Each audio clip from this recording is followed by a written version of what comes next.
선사연 칼럼 대한민국 함해 2022년 항해 돌아보기 선진사회 만들기 연대 임정덕 부산대학교 경제학과 명예교수 교원학술문화재단 이사장 저서 적극적 청렴 공기업 혁신의 필요조건 부산경제 100년 진단 30년 플러스 미래 30년 한국의 신발산업 K속도 한국 경쟁력의 뿌리 선사연 칼럼 대한민국 함해 2022년 항해 돌아보기 한 나라의 진로와 나라 안팎에서 벌어지는 모든 일은 거대한 함선의 항해에 비유할 수 있다.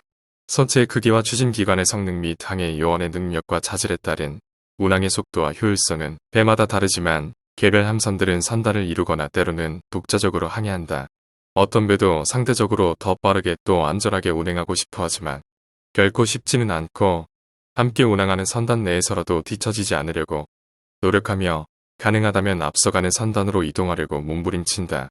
이 배들은 워낙 거대해서 속도를 줄이는 것은 몰라도 상대적으로 속도를 더 내기는 너무 어렵고 특히 이 거대한 함선의 항로나 항해 방향을 바꾸는 것은 지난한 모험이자 때로는 돌이킬 수 없는 결과를 초래하기도 한다.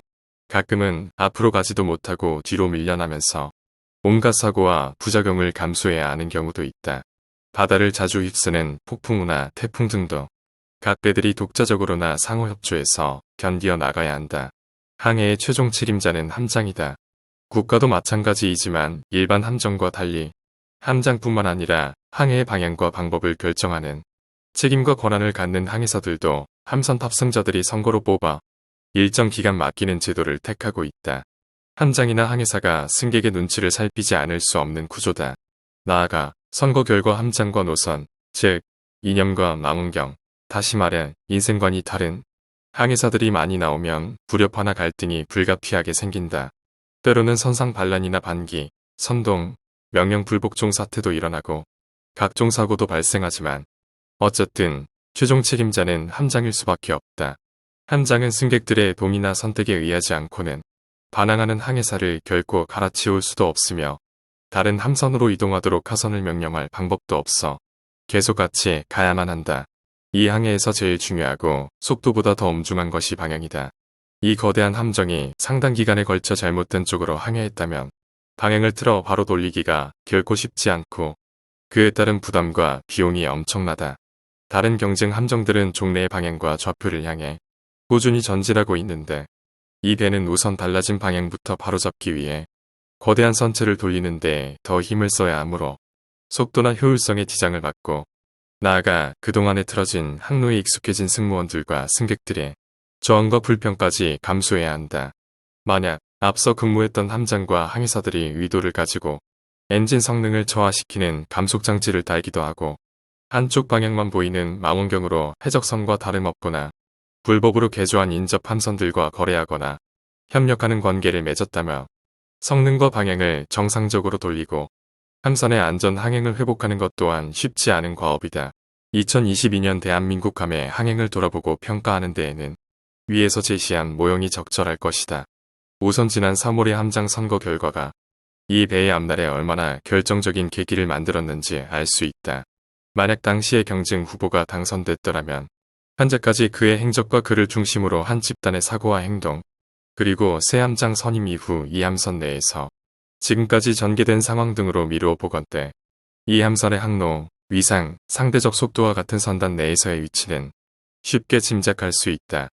선거 결과는 한마디로 하늘의 축복이며 아직까지는 지속되는 천운이다. 함장이 소신대로 일할 수 없거나 항해와 관련된 많은 부분을 결정할 여건이 되지 않는 어려운 점도 위의 모형이 설명하는 대로와 같다. 다만 함장이 여건을 탓하며 어쩔 수 없다고 한탄만 하거나 자주 하는 것도 결코 있을 수 없는 일이다. 어느 때나 어느 곳에서도 함장은 함장이다. 어려운 여건일수록 함장의 역량과 통찰력은 더 돋보이는 법이다. 역사 속의 훌륭한 지도자들은 많은 어려운 여건을 극복하고 성공한 인물들이다. 현재의 대한민국 함장과 크고 작은 책임을 맡은 항해사, 기관사들은 이제 첫 번째 항해를 마무리하는 시점에 와 있으며 앞으로의 항해가 훨씬 더 길고 더 중요하다.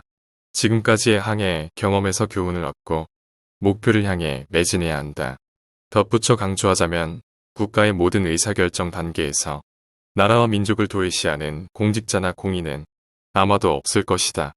다만 중요한 결정을 위한 고려의 우선순위 단계에서 나라와 공익보다 자신이나 자신이 속한 집단의 이해관계를 먼저 두고 생각하거나 써 배려하기 때문에 결과적으로 둘 다 이루지 못하거나 실패하는 것을 우리는 늘 목도해와 나라에도 좋고 그 결과로 자신이나 주변에도 당장 이익이 되는 일거양득은 유감스럽게도 거의 없었다는 게 역사의 가르침이다. 지금까지 선사연 칼럼이었습니다. 시청해주셔서 감사합니다. 선사연 칼럼은 선진사회 만들기 연대 홈페이지에서도 읽으실 수 있습니다. 많은 관심 바랍니다. 무엇보다 선사연TV 구독과 좋아요, 그리고 공유와 응원 댓글은 저희에게 큰 힘이 됩니다.